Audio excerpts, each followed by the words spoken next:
Bonjour, Azul. Nous allons voir maintenant deux commandes qui vont nous faciliter la vie. Alors, ça va beaucoup améliorer notre productivité. C'est dans l'onglet Annoter, trait d'axe, vous avez le marque centrale, une marque centrale pour les cercles, ou bien un trait d'axe entre deux lignes. Nous allons commencer par la première, marque centrale. Je vais dessiner un cercle. Donc, un cercle, c'est, je vais lui donner un rayon, par exemple, de 6000 millimètres. Et je vais rajouter un arc. Donc, un point, 6000, un deuxième point. Et voilà, je dessine un arc et un cercle. Donc, ou bien, je vais aller ici dans Annoter et je clique sur marque centrale. Sinon, je peux taper directement la commande. Marque centre. Et voilà, marque centre. Je clique et il me demande de sélectionner le cercle ou l'arc. Je vais commencer par le cercle et je vais rajouter l'arc. Entrée, la même chose, l'arc. Et voilà, ça me donne automatiquement une marque centrale. Alors, ces marques centrales sont associatives. Ça veut dire quoi? Que si je déplace le cercle d'épée,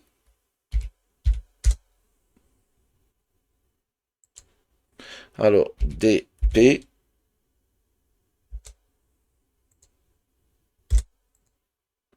la marque centrale suit.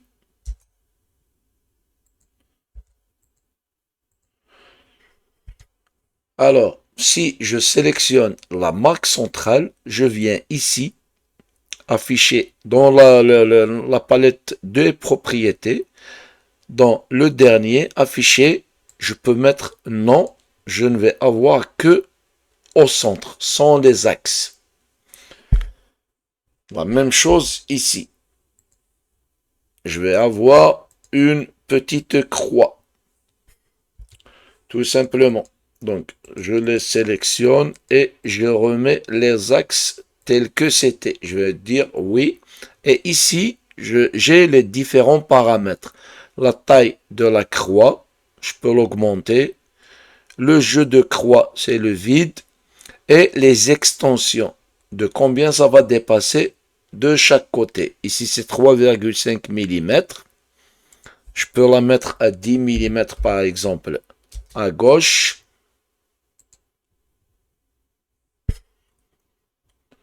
On voit pas bien, donc je vais la mettre à 100 mm. Et voilà, ça a augmenté à gauche. Ici, la même chose. Vous pouvez paramétrer comme vous voulez. Voilà pour la marque centrale. Exemple, je vais dessiner un autre cercle de 6000 toujours. Si je ne veux avoir qu'une trace, une petite croix au milieu, il y a une autre commande. C'est COTC. Code central. COTC. Je sélectionne l'arc ou le cercle. Donc je le sélectionne. Il me donne une petite croix au milieu. Que voici. Mais elle n'est pas associative. C'est juste deux lignes qu'il me propose. C'est des lignes et non une marque centrale. Mais si je déplace le cercle, elle ne suit pas, contrairement à la marque centrale. J'efface tout ça. Je reviens ici. Dans Annoter, vous avez aussi le trait d'axe. Supposons que j'ai deux lignes. Je dessine deux lignes.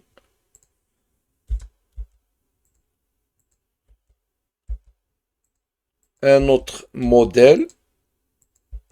Je veux avoir l'axe entre ces deux lignes. Rien de plus facile.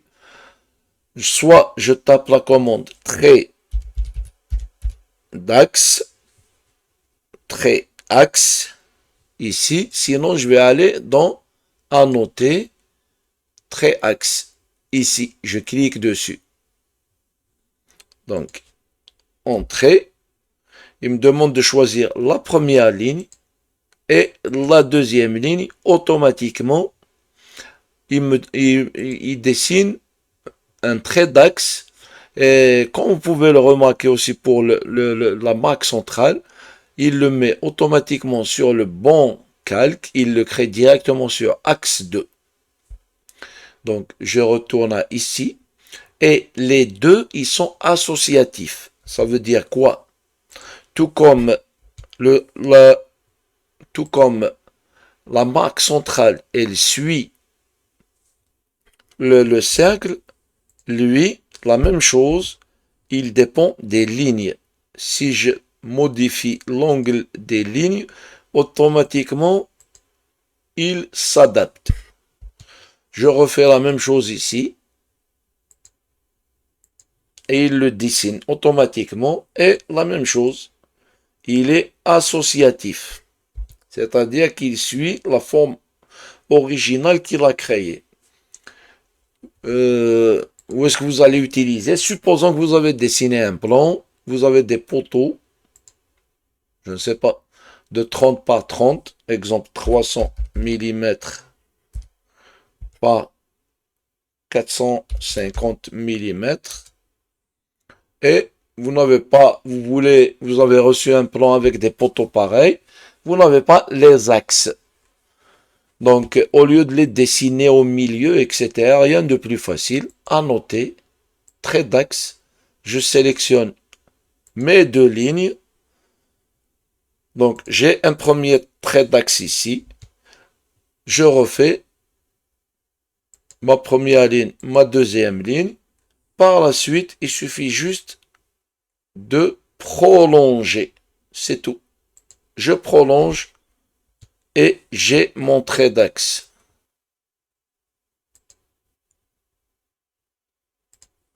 Et voilà.